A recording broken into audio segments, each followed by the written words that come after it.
push that rock here with some math. Go frogs. So let's do a harder example of integration where we use partial fraction decomposition to simplify the integrand. So you might think to do u sub, and you should.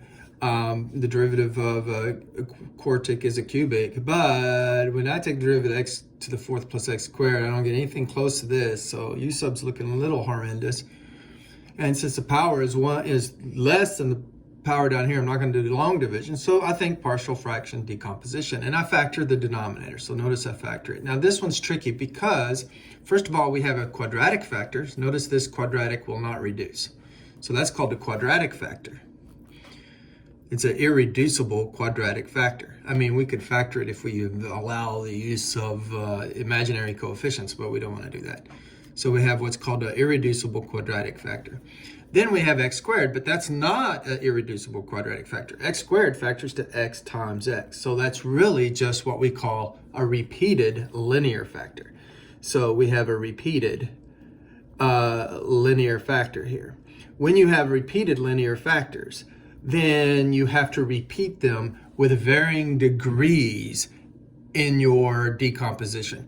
So that means that if it's x squared, I write down x squared and then I write down x. If it was x cubed, I write down x cubed and then x squared and then x, and I'd have three fractions from that one repeated factor. So in this case, I just have two because it's x squared. But that gives me a total of 3. So I'm adding up 3 fractions here. Now remember, the numerator is 1 degree less than the degree down here. So this one's going to be a line because this is quadratic. So yeah, I'll write mx plus b. This is just going to be a number because this is linear. And then you might be tempted to treat this as quadratic, but remember it's not. It's a repeated linear factor. So you just assume that it's 1 degree less than a line, than the repeated linear. So you just assume, therefore, that it's a number.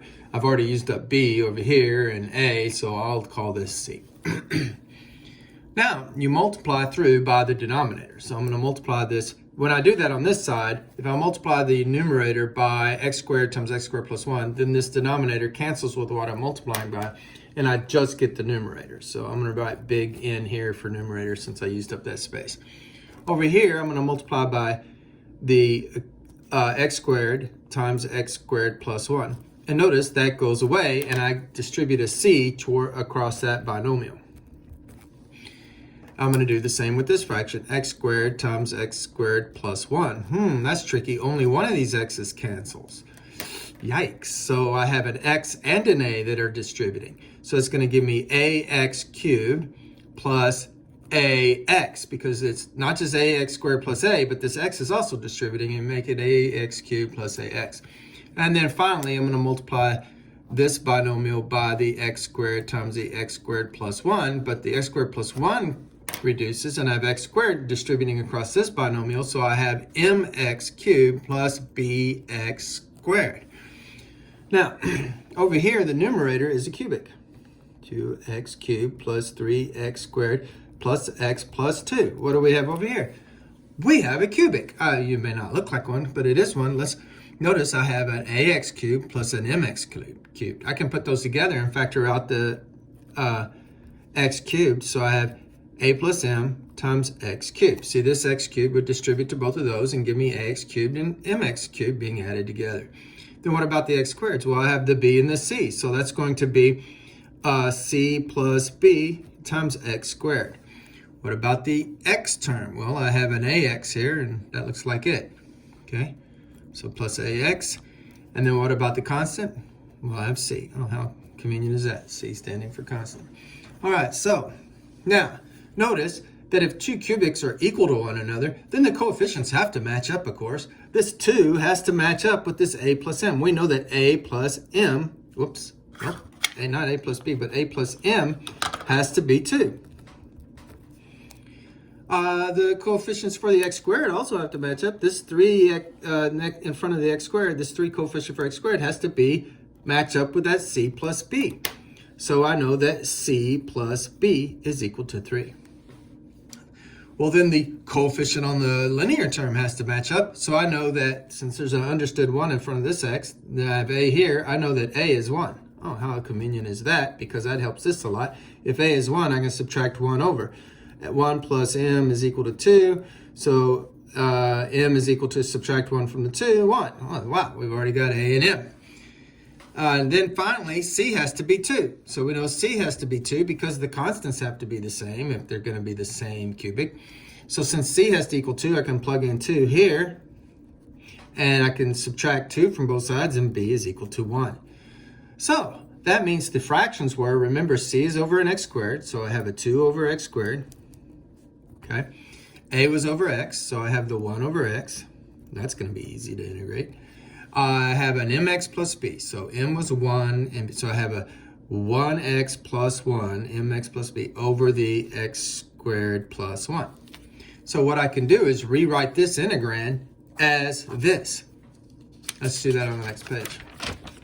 So I've rewritten the integrand and busted it. Since it's a sum, this integrand is a sum of 3 fractions, and since integration is linear, you can bust up sums. I've already busted it up. Now this is easy. We're going to do power rule. Let's give myself more room. I'm going to move the equal mark over here.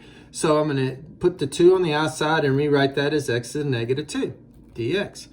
Okay, that one's really easy because we know that the integration of 1 over x is a natural log of the absolute value of x.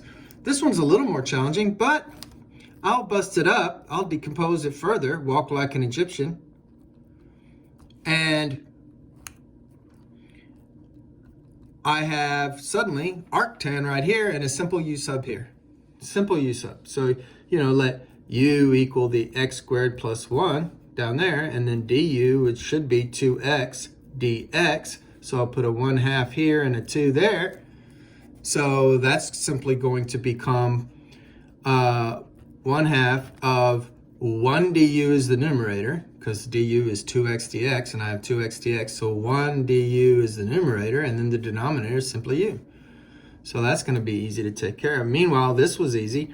You add 1 to the power, you get, that's the worst x ever written.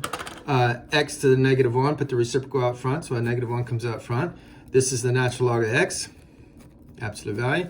And then over here, we get arctan, of course, tan x. So we just concentrate here, but that's the natural log of u, and u is that, so we're basically done. So I get negative 2 times 1 over x, because x to the negative 1, plus the natural log of the absolute value of x, plus 1/2 times the natural log of the absolute value of u, but u is x squared plus 1, plus arctan of x, and then plus c by b. Math made simple. Simpson math.